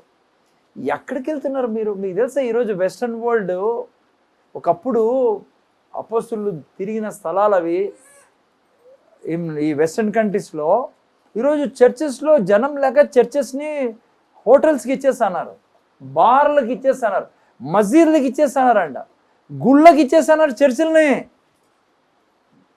ఎవరో కారణం చెప్పండి? తల్లిదండ్రులు పిల్లరా. ఆయన అంటున్నాడు ఆయన వాడుకంట చర్చికి పోవడము. ఎంతోమంది తల్లిదండ్రులు ఈరోజు రాలేకపోవడానికి కారణం ఏదో బంధువు పోయినట్టు ఏదో శివరాత్రి జరుపుకుంటూ అంటారు కొంతమంది. రాత్రి కోసం పాపం వాళ్ళు ఈరోజు అంత భక్తి వాళ్ళకి. వీళ్ళు రాలేదు చూడండి. నాకు బాధ ఏమంటే ఈ మనుషులు డిసిప్లిన్ లేని మనుషులు పిల్లలుగా తేంటి రేపొద్దున. ఎంత అన్యాయం చెప్పండి. ఆ పిల్లలు ఎందుకు వస్తారు దేవుని దగ్గరికి? మీరు ఎట్లయితే. సో పిల్లరా, మీరు నేను డిసిప్లిన్గా లేకుంటే నేను చెప్పబోయే ఆ 3 keys మీకు జీవితంలో మీరు నేను దాన్ని అనుభవించలేం పిల్లలు. అర్థమవుతుందా మీకు? Hello, okay. నేను ఎందుకు ఆ కీస్ చెప్పే ముందు మీరు నేను ఇక్కడ డిసిప్లిన్ అనే పదాన్ని నేను ప్రేమించాలి పిల్లరా. ఈరోజు దానికి చాలా కష్టం ఉంటుందిరా. ఇప్పుడు బైబిల్ చదవడం చాలా కష్టం మనకు. మీకు బైబిల్ లేకుంటే, వాక్యం తెలియకుంటే శత్రువుని ఎట్లా ఎదుర్కొంటారు రేపు? అంటే వాక్యం తెలియకుంటే బతుకుతారు ఎట్లా? వాక్యంకే కదా మనం పుట్టిండేది. బైబిల్ చదవరు. ఒక డిసిప్లిన్ అని ఉండదు. ఎప్పుడు లేస్తారో తెలియదు వాళ్ళకే. ఎవరమ్మా? జాగ్రత్త నైనా పడేది పన్నీలే, అదే పడింది లేండి. నీ మీద పడిందే లేదు. ఓకే, ముందర చూడండి. ఎవరినైనా ప్రసన్న ఇసిరేసినావా అంటే చెప్పి. ఓకే, నేను ముందర చూడండి. హలో, నేను తొందరగా ముగించాలి. ముందర చూడండి. హలో, ముందర చూడండి. ఇంకా చాలు, నవ్వకండి. కొంతమంది ఎప్పుడు లేస్తారో తెలియదు, ఎప్పుడు పడుకుంటారో తెలియదు, ఎప్పుడు తింటారో తెలియదు, అసలు తింటారో లేదో కూడా తెలియదు. ఏందరా నువ్వు గాలిపడడం మనిషివే? నువ్వు కుతురువే? నేను కుతురు కదా, ఏమంటో తెలియదు. వద్దులే, నువ్వు మనిషివా డాగివే అని నేను అడుగుతాను. సభ్యత లేని జీవితుడు వాళ్ళని ఎట్లా వాడుకుంటాడు? అంటే ఏం చేస్తారు వాళ్ళు? ఇంత గొప్ప విలువైన జీవితమే క్రైస్తవ జీవితము. మహామహుడు దేవుడు, ఆది సంభూతుడైన దేవుడు, సృష్టికర్త నీలో నివసిస్తానాడే. నేను చెప్తున్నా, చాలా మంచిది కాదు మరి. అసలు నష్టపరుస్తాడు నిన్ను. నీకు ఒక టైం ఎప్పుడో ఒకసారి ఏదో అకేషన్లో లేట్ అవుతుంది. అకేషన్ ప్రాపర్గా నేను సిస్టర్ అబ్రాహం ఏం పేరు? ప్రియా అబ్రాహం. కొద్దిగా ఏదో మన టెస్ట్ మనీ ఏంటంటే ఏదో వాళ్ళ పాపది, ఈవెన్ పాప పరీక్ష అంట, యాన్యువల్ ఎగ్జామ్ రేపు. 10 o'clock నువ్వు పడుకోలేనా? ఈ ఇంట్లో 10 o'clock లైట్ ఆఫ్ అయిపోతుంది అని అన్న. నేను అది ఫాలో చేయమని చెప్పాను మీకు. ఎందుకంటే ఐ మీన్ మంచిది అది, ఒక డిసిప్లిన్. తల్లిదండ్రులకే డిసిప్లిన్ ఉండదు. కూర్చుంటే టీవీ ముందర కూర్చొని ఉండరు, మొబైల్ పట్టుకుంటే మొబైల్ పట్టుకు, అంటే శాపం అది. భార్య ముందర కూర్చుంటే భార్యతో మాట్లాడరు, పిల్లలతో మాట్లాడరు, మొబైల్లో కూర్చుంటారు. నీకు తెలుసా నువ్వు అన్డిసిప్లిన్ వ్యక్తివని? నువ్వు మొబైల్లో ఉండే. ఎస్, మొబైల్కి ఒక టైం ఉంది, దాంతో ఒక వాక్యం వినాలో, లేదంటే వాట్సాప్ మెసేజ్ చేయాలో. నేనంతా ఉద్యోగస్తులు లేదంటే చదువుకున్న వాళ్ళు. కానీ అట్లా అజ్ఞానంగా మీరు బతకూడదురైనా. మీరు దేవుని చేతిలో వాడవలేరు. ఆ యొక్క మైకేల్ ఫిలిప్స్ గుర్తుపెట్టుకోండి, 28 మెడల్స్ కొనుక్కు, 23 గోల్డ్ మెడల్స్. ఎందుకో తెలుసా? ప్రతి దినం నీళ్ళలో గడిపేవాడు తన జీవితాన్ని. అందుకే ఆ 5 ఏళ్ల తర్వాత ఒలింపిక్స్లో పోయినప్పుడు తన దేశాన్ని మహిమపరిచాడు. తన కుటుంబాన్ని, తనకు 4 పిల్లలు. ఎంత సంతోషపడతారు పిల్లలు 4. భార్య ఎంత సంతోషపడుతుంది. సరే, అవన్నీ పక్కన పెట్టండి. మన జీవితము అయిపోయింది. ఇప్పుడు దేవునిలో ఉన్నాం, ఎలా బ్రతుకుతున్నాం మనము? నేను చెప్తున్నా, డిసిప్లిన్ లేకుంటే నువ్వు హెల్త్లో సరిగా ఉండలేవు, నీ ఫైనాన్సెస్ సరిగా ఉండవు. ఏదైనా పట్టుకుంటే డిసిప్లిన్ దాన్ని పూర్తి చేయండి. మీరు డిసిప్లిన్ లేకుంటే నువ్వు ఒక భర్తవి, భార్యకి ఎంత అవమానం తెలుసా? నువ్వు సరిగా లేకుంటే, నీ హెల్త్ సరిగా లేకుంటే ఫ్యామిలీ ఎంత సఫర్ అవుతుంది. నువ్వు సరిగ్గా డిసిప్లిన్ లేని వ్యక్తి అయితే, భక్తిగా లేని వ్యక్తి అయితే నీ పిల్లలు ఎంత ఎఫెక్ట్ పడతారో ఆత్మీయంగా చెప్పండి. వద్దు నాయన, క్రైస్తవుడుగా ఈ సంవత్సరంలో నిర్ణయించుకో, నేను మోటివేషనల్ లైఫ్ వద్దు. మోటివేషన్ కావాలా మనకి, ఒక వీడియో విన్నప్పుడు మోటివేషన్ కావాలా, ఆ తర్వాత డిసిప్లిన్ ప్రాణం పోయినా నేను దాన్ని వదలను, చేసే తీరుతా, నేను చేయగలను. నాకు ఆల్రెడీ ఒక వ్యక్తి ఉన్నాడు నా ముందర మోటివేషనల్ కోసం, నాకు ఒక పిక్చర్ ఉంది, దాన్ని సాధిస్తా నేను. అందుకే పౌలు అన్నాడు, నేను గురి వద్దకు పరిగెడుతున్నా కదా. చూడండి, రెండో తిమోతి 4:7. ఓకే, నేను చదవలే చాలా ముఖ్యమైన విషయాలు, సంఘానికి వచ్చే విషయం కానీ బైబిల్ చదవం. యెషయా గ్రంథం 58:13-14 రాయబడింది, ఎందుకు చర్చికి రావాల నువ్వు అని. ఓకే, తల్లిదండ్రులు మీరు జ్ఞాపకం పెట్టుకోండి, మీ పిల్లల్ని చెడగొట్టకండి మీ అన్డిసిప్లైన్ అలవాట్లతో. 2 తిమోతి 4:7. పౌలు కూడా చూస్తే డిసిప్లైన్ వ్యక్తి పిల్లరా, డిసిప్లైన్ వ్యక్తి పౌలు. 4:7 చదువునైనా. మంచి పోరాటం పోరాడి తిని, చూసారా పోరాటం, తను మంచి పోరాటం పోరాడి తిని నా పరుగు కడముట్టించి తిని నా విశ్వాసాన్ని. ఏంటి పోరాటం అంటే, యేసు ప్రభు ఆ పోరాటంలో ఉన్నాడు డిసిప్లైన్గా. పౌలు ఉన్నాడు, దావీదు, దానియేలు, వీళ్ళంతా 3 పూట్ల దావీదు 7 సార్లు చర్చికి పోయాడు, దావీదు 3 సార్లు ప్రార్థించాడు. They are discipline people. Holy spirit can work only with those people who those are living in discipline. అంటే పరిశుద్ధాత్మ నీతో పనే చేయలేడు.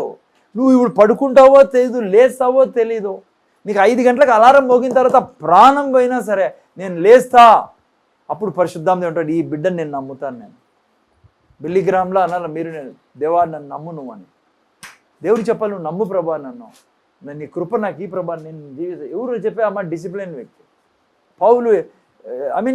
అన్డిసిప్లైన్ వ్యక్తి ఎవరు బైబిల్లో? సంసోను. వాడు యాడుంటాడో తెలియదు, యా ఇంట్లో దూరుతాడో తెలియదు, యాడేమని పట్టుకుంటాడో తెలియదు.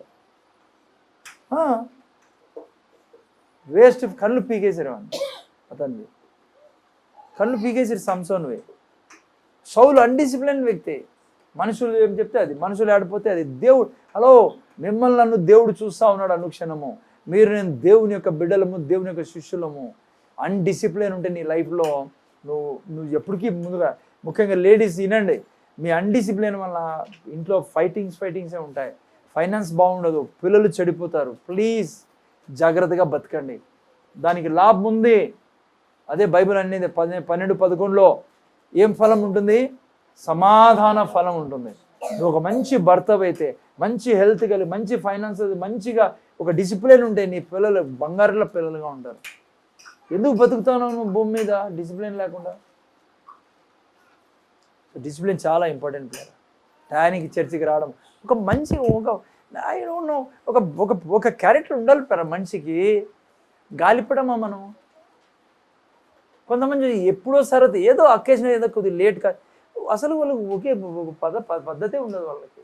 వస్తే వచ్చి లేకుండాలే అనే అట్లా వాళ్ళతో దేవుడు పంచలేడు బిడ్డ, నువ్వు సాధించలేవు ఈ భూమి మీద ఏది. సో డిసిప్లిన్ చాలా విషయం. చూడు పౌలు ఏమన్నాడు, నేను మంచి పోరాటము. ఎందుకు పోరాడినాడు? అక్కడ ముందు చూసుకున్నాము, నా శరీరాన్ని నేను నల్లగొడతా. ఏం శరీరం నల్లగొట్టడం అంటే ఏంటి? అక్కడ గెరాసీన్ దేశంలో నల్లగొట్టుకున్నాడు, రాళ్ళు తీసుకున్నాడు, ఆ టైప్ కాదు ఇది. అసలు శరీరం అంటే ఏంటి? మనస్సు, డిజైర్స్. అదే చెప్తే కదా, జిమ్కి పోతా అన్నాడు, 3 రోజులు పాయా, 4వ రోజు ప్రాణం పోయినా నేను అది నెరవేర్చే తీరుతా. అది నల్లగొట్టుకోవడం అంటే. నేను ఆడపిల్లలతో మాట్లాడను, ఇంతే మాట్లాడతా, ఇలాగే మాట్లాడతా. ఇదిగో ఇది బైబిల్ చదువుతా, ఈరోజు మెసేజ్ ప్రిపేర్ చేసుకుంటా, ఇదిగో ప్రతిరోజు 1 గంట సేపు, ఇదిగో ప్రతిరోజు 1 గంట సేపు ప్రార్థన. ప్రతిరోజు నా భార్య ముందర కూర్చున్నప్పుడు, నా కుటుంబం ముందు కూర్చున్నప్పుడు మొబైల్ని తీసి పక్కన పెడతా. ఆడ అమ్మ అర్థమవుతుందా? అది దరిద్రం రా. ఇంట్లో అందరూ మొబైల్ తీసుకుని కూర్చున్నారు. హలో, కాసుకొని ఉంటుంది ఆ పాప పొద్దున్న సాయంత్రం వరకు. నువ్వు వచ్చి ఆ పాప ముందర ఆడుతున్నారు. ఏ చర్చిలో చూసినా నేను కంప్లైంట్స్ ఇవి. నాకు అనిపిస్తుంది మనిషా పశువు అని చెప్పకూడదు కానీ,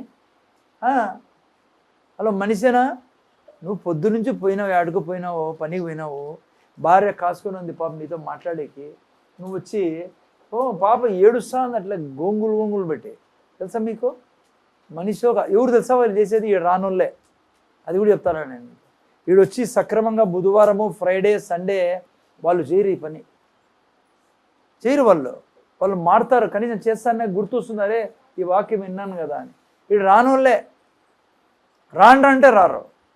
ఇంట్లో మాత్రం రాత్రి అంతా భార్యాభర్తలు బెడ్రూమ్లో కొట్లాడుతుంటారు. మనస్పర్ధలు, సమాధానం ఉండదు. మళ్ళీ పైన అంతా అయిపోయినాక చర్చికి పోయి ఏం ప్రయోజనం, మా కష్టాలు తీరడం లేదంటారు. లాస్ట్కి మళ్ళీ జాగ్రత్తగా ఉండాలి పిల్లరా. ఓకే, పౌలు చాలా డిసిప్లిన్ వ్యక్తి పిల్లలు. ఓకే, అన్డిసిప్లిన్ గురించి చిన్న నేను వినిన స్టోరీ చెప్పి నేను ముగిస్తాను. ఒక భయంకరమైన రాజు ఉండేవాడంట ఒక రాజ్యంలో. అనగనగా ఒక రాజు ఉండేవాడు, ఒక భయంకరమైన రాజు. ఆ రాజు ఆ యొక్క దేశంలో ఒక బ్లాక్ స్మిత్ని పిలిచి, తెలుగులో ఏమంటారు బ్లాక్ స్మిత్, ఈ లోహార్ని, ఇది చైన్లు చేసే అతను, చైన్లు బంగారు చైన్లు కాదు. మీకు బంగారు చైన్ చేసేవాళ్ళే తెలుసు, మీరేం తప్పు. కొలిమి ఏమంటారు దాన్ని? కొలిమి ఇనుప చైన్ చేసి కాదు, కంసలి కాదులేండి, కంసలి కాదు, కొలిమిలో పనిచేసేవాడు. కనీసం ఎవరు అర్థమైందా? సబ్జెక్ట్ అని అర్థమైందా? ఏమంట? వడ్రంగి కాతల్లి మర్యాద, వడ్రంగి చెక్క పని చేసుకునేవాడు రా. ఎందుకు రా మర్యాద తీసారు? ఏ చర్చ మర్యాద పోన్లేదు. మీకు రాకుంటే ఇట్లే నా దిక్కు చూసాను, నాకు అర్థమైంది రాదు. వినండి ఏమన్నారు ఎవరైనా? కొలిమి పని. రాజు అన్నాడంట, వినండి ముందర చూడండి, ఆయన లాస్ట్ ముగిస్తాను, పైన చూడండి. రాజు ఆ వ్యక్తిని పిలిచి, కొలిమి వ్యక్తిని పిలిచి ఒక చైన్ చేయన్నాడంట, ఇనుపది రింగ్స్, గొలుసు కదా, గొలుసు ఉంటుంది, అది చేయమన్నప్పుడు ఆ బ్లాక్ స్మిత్ పోయి పాపము కష్టపడి కాల్చి కదా ఇనుపంతా కరిగి చేసి ఎంతో చెమటూడిసి చైన్ చేసుకొచ్చినాడు. రాజు దగ్గర తీసుకొచ్చాడు. రాజా చైన్ తీసుకొచ్చాను రెడీ అని అన్నాడు. రాజు చైన్ చూసి అన్నాడు, ముందు చూడలేను, మీరు మర్చిపోతారు, మీ ఇద్దరు వినాలా, అందరూ ఏం చర్చలో ఏం చెప్తాను చెప్పు కమ్మరి. ఏం చెప్పా ఇప్పుడు నేను? రాజు ఇడ్లీ చేయమని అంటే సాంబార్ చేసుకొచ్చినాడు. హలో, రాజు ఏం చెప్పినాడు? చైన్ చేయమని. చైన్ చేసి తీసుకొచ్చాడు, ఒక గొలుసు తీసుకొచ్చాడు. రాజు అన్నాడు చూసి, ఇది సాల్దు, ఇంకా పెద్దగా చేయమన్నాడు అంట. మళ్ళా పోయినాడు, మళ్ళా ఇంకా పెద్దగా చేసుకొని లింక్స్ జాయిన్ చేసి వచ్చాడు. మళ్ళా వచ్చినాడు, మళ్ళా అన్నాడు లేదు ఇంకా పెద్దగా చేయమన్నాడు అంట. మళ్ళా పోయినాడు, పాపము కష్టపడి చేంజ్ చేసుకున్నాడు, తీసుకొచ్చాడు. రాజు అన్నాడంట చూసి, ఇప్పుడు కరెక్ట్గా ఉంది చైన్ అని, బట్టలతోనే అంట వీడిని కట్టేయండి ఆ చైన్తో అన్నాడంట. అర్థమైందా? ఏమర్థమైంది చెప్పండి? సాతాను నీ అన్డిసిప్లిన్తో నిన్నే కట్టేస్తాడు. అది దీని యొక్క సారాంశం. ఆ యొక్క క్రూరమైన రాజు ఎంతో కష్టపడి చేంజ్ చేసుకొస్తే వీన్ని దాంతోనే కట్టేయండి రా అన్నాడంట. సైతాను నువ్వు అన్డిసిప్లిన్గా దేవుడు చెప్పినట్లే చేయకోకుండా నీ టైం అంతా వేస్ట్ చేస్తానవే, దాంతోనే నువ్వు కట్టబడతావు. నువ్వు లేటుకి లేచి దేవుని దగ్గర సమయం వెచ్చించకుండా, ప్రార్థనలో, బైబిల్లో, దేవుణ్ణిలో, చర్చికి రాకుండా, చర్చి కంటే నీకు ఇప్పుడు నిండాను కదా మీరు ఇడ రాకుండా ఇంట్లో పడుకున్నానవే, నువ్వు దయ్యం నిన్ను కట్టేస్తుంది దాంతోనే. నువ్వు సరిగా తిండిలో సరిగా లేదు, దాంతోనే కట్టబడుతున్నావు. అన్డిసిప్లిన్. నువ్వు ఏం తింటావో తెలియదు, ఎప్పుడు తింటావో తెలియదు. నువ్వు ఎక్సర్సైజ్ చేయవు, నీ జీవితం నిన్ను కట్టేస్తుంది, వాడు కట్టేస్తాడు నిన్ను. ఎంతమంది చూడండి రకరకాల అనారోగ్యాలతో బాధపడుతున్నారు ఈరోజు దేవుని బిడ్డలో. చాలా అన్డిసిప్లిన్ ఏమో తెలుసా, నిన్ను కట్టేస్తుంది, అది నీ జీవితాన్ని కట్టేస్తుంది. Don't do that. నువ్వు దేవుని బిడ్డవి, నువ్వు మహా సృష్టికర్తకు దేవుడు. As Jesus is so I am. This body belongs to God. Finances belongs to, రేపు వారం చెప్తాను నేను, keys finances belongs to God. నీ ప్రతి క్షణము దేవుంది. మొబైల్ వాడాలా, కానీ దాన్ని అది కట్టేస్తుందా నిన్ను? నీ పిల్లలకు కాకుండా చేస్తుందా నిన్ను? నీ భార్యకు కాకుండా చేస్తుందా? నువ్వు ఎవరు లేనప్పుడు దాంట్లో ఏం చూసానో అది కట్టేస్తుంది నేను. ఎవరో చెప్పారు నాకు దాంట్లో చూసాను, అదే రాత్రి కల్లోకి వచ్చింది సార్ అని. ఆడుకుంటానావా జీవితంతో నాయనా? వద్దు నాయనా. అర్థమవుతుందా? నేను ఎందుకు ఈ డిసిప్లిన్, ఆ క్రీస్ మీరు లో జీవించాలంటే ఈ డిసిప్లిన్ లేకుండా ఇది పునాది. సో పౌలు అంటాడు, యేసుప్రభు అంటాడు, నేను తన వాడుక చెప్పున. దేవుడు మనిషిగా వచ్చి ఎంత క్రమశిక్షణలో బ్రతికాడు ఇక్కడ. అందుకే అనేక మందికి ఏంగా మారాడు? దీవెనగా మారాడు. నువ్వు ఎట్లా ఉన్నావు ఈరోజు? మోటివేషన్స్తో బతకద్దు, మోటివేషన్తో చదివేసేది, మోటివేషన్తో ఎక్సర్సైజ్, మోటివేషన్తో ఏదో no no no no. Yes, motivation అవసరం, బట్ ప్రాణం పైన విడిచిపెట్టద్దు దాన్ని. అర్థమవుతుందా పిల్లరా? ఏమీ ఖచ్చితంగా స్టార్ట్ చేసాం మనం ఏల్ చర్చ్లో. చాలా సంతోషం. డిసిప్లిన్ చాలా లాభం ఇస్తుంది పిల్లరా. నేను చూస్తున్నాను కదా, నా ఏమీ లేదు, నా దగ్గర ఏమీ లేదు, ఇంత కూడా ఇంకా ఏమీ టచ్ చేయలేము మనము. నాకు దేవుని కృతజ్ఞతలు చెల్లించుకుంటాను నేను. ప్రభువా, ఈ యొక్క నాకు డిసిప్లిన్ నేర్పించాను కొన్ని విషయాల్లో. నేను చెప్పను అన్ని విషయాల్లో నేను లేకపోవచ్చు, నేను ఇంకా ఎదుగుతానా. పిల్లరా, డిసిప్లిన్ లేకుంటే చాలామందిని చూసా ఏమీ తెలియదు వాళ్ళకి బైబిల్లో. డిసిప్లిన్ లేకుంటే నీ బాడీ సరిగా ఉండదు, డిసిప్లిన్ లేకుంటే నీ ఫైనాన్సెస్ సరిగా ఉండవు. ఎంత బాధ తెలుసా? నీ భార్య పిల్లలు ఎంత వేదన పడతారు నీకు పుట్టినందుకు. ఇకనైనా మారండి. ఆమె అర్థమవుతుంది. మీరు నేను డిసిప్లిన్లో ప్రేమిస్తాం. డిసిప్లిన్ని కష్టమేదే, పొద్దున్నే లేలేం, పీడ. కానీ కొంతకాలం తర్వాత నీ ద్వారా ఎంతమంది బ్లెస్ అవుతారు.